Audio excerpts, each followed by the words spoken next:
Have you ever thought about what might tag along when you add ice or a lemon slice to your drink? When lemons and ice are served in beverages, they not only bring flavor or a flourish, they can also carry bacteria and viruses. Ice can be a nice addition to a beverage, but it also can be contaminated with microorganisms. While water used to make ice is expected to meet the same sanitary standards as drinking water, history tells us this is not always the case. Back in 1987, contaminated ice served at a football game in Philadelphia between the University of Pennsylvania and Cornell and at a few other smaller gatherings caused 5,000 people to become sick in a four-state outbreak of norovirus. Contaminated ice was also responsible for a 1991 cholera epidemic in Latin America that caused nearly 8,000 illnesses and 17 deaths. In addition to the hazard of making ice from contaminated water, ice and lemons can pick up bacteria from various surfaces, including ice makers, cutting boards, hands and utensils. We study food science and how to keep food, including ice and slices of fruit, safe for consumption. As part of this work, we conducted experiments to determine if handling lemons and ice could transfer bacteria. After all, ice and lemon are often added to beverages, and ice is almost universal in coolers used at tailgates, cookouts and other outdoor events.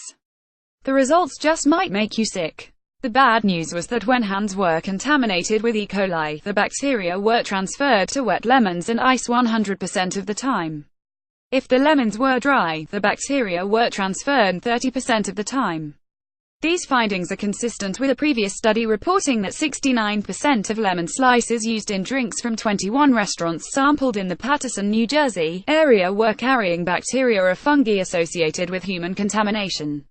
It's even worse for ice. More bacteria were transferred to ice from hands or scoops than was transferred to lemons, up to 67% from hands and 83% from scoops. What about those lemons held at the drink station, the slices waiting for you to stab with a fork or just grab with your fingers and then to plunge into your tea? Restaurant self-service drink stations often have lemon slices sitting out for customers to place in their beverages.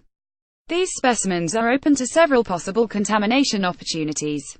First, the lemons can become contaminated with bacteria when being cut into slices. That is, the person slicing them can spread bacteria. Or they may pick up bacteria from a cutting board.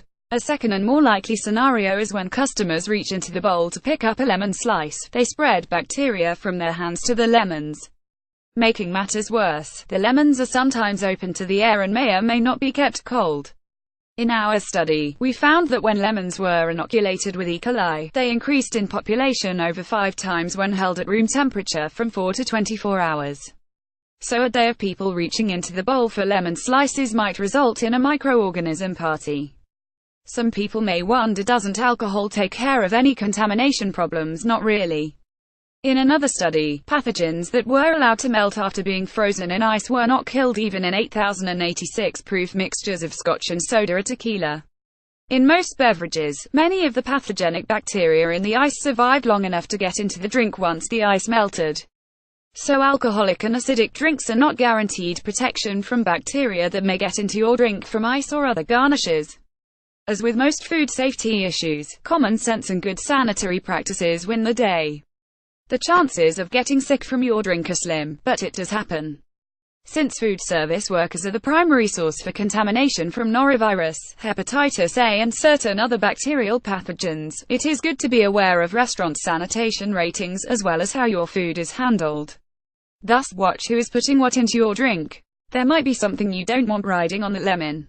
Dawson is professor of food science at Clemson University.